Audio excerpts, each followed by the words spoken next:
Po, dito po kami sa kasal ng aming pisa na anak ni Vic. Napisan po namin. Dito po kami. Yan po yung mga bisita. Wala kami sila ng pagkakagalahan para sa araw na ito na nagbigay ng katuparan.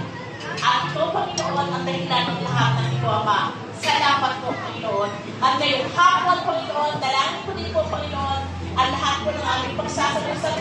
Ito din, Panginoon, ang mag-bless dito, maging magalingan, Panginoon, ang aming mga kasigan ng pangatawan, magamit ito sa paglilingkod sa iyo, Ama. Maraming salamat po, Panginoon. In Jesus' name we pray.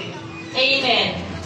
Maraming salamat po, Ma'am Josie. Marami na po kayong umupo. Thank you so much. Ayan, before we go, ating po, ating mo muna silang tanungin kung kumusta na ba ang kanilang pakiramdam.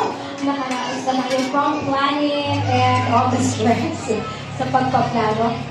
JM, kumusta ang iyong pakiramdam na ngayon ng kanyang celebrate na nandito ang kasalanan nila sa Marami po. Ito na po. Kausap ko pa. Natulog ka na. Ayos na yung pakiramdam. Kasi nakita ko na po lahat ng mga sinakot, dito po, nagkaroon po sila pati yung mga yung mga supplier. Ayan. Okay, at ngayon na, alam namin na meron na kayong dalawang suki. Ilang dosena pa ba ang inyong pinaplano ni Julian? Sabi, ilan dosena? Dalawang dosena. 4! And 5! Walang pakalaban natin, Mr. and Mrs. Anwar. Ano na kayo sa inyong upuan?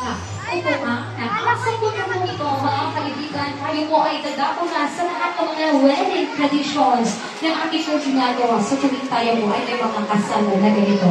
This is also the time where we give thanks and honor sa mga magulang po na ating naging inspirasyon sa ating buhay. Kaya po everybody, we are about to witness this special dance number coming from the loving mother of our group, JM. So, tuloy ko na lang iyong mama para sa inyong mother and son dance.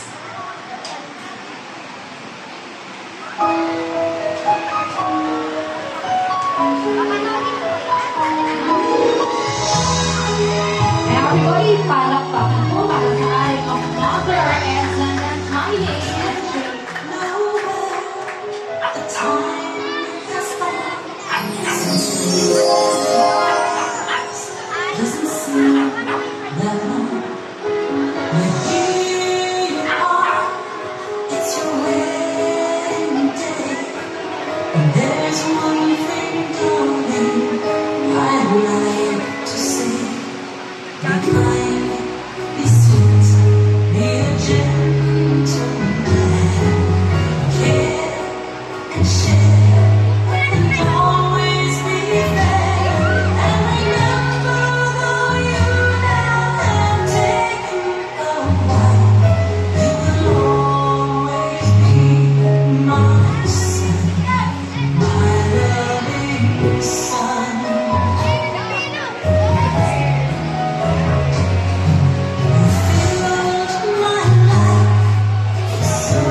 para maging karapat-dapat siya sa ating bride na si Julie.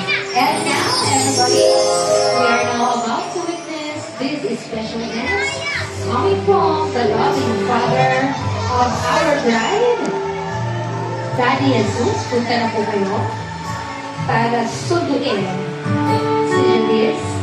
Everybody, palakpak ang tao sa ating honor and governance.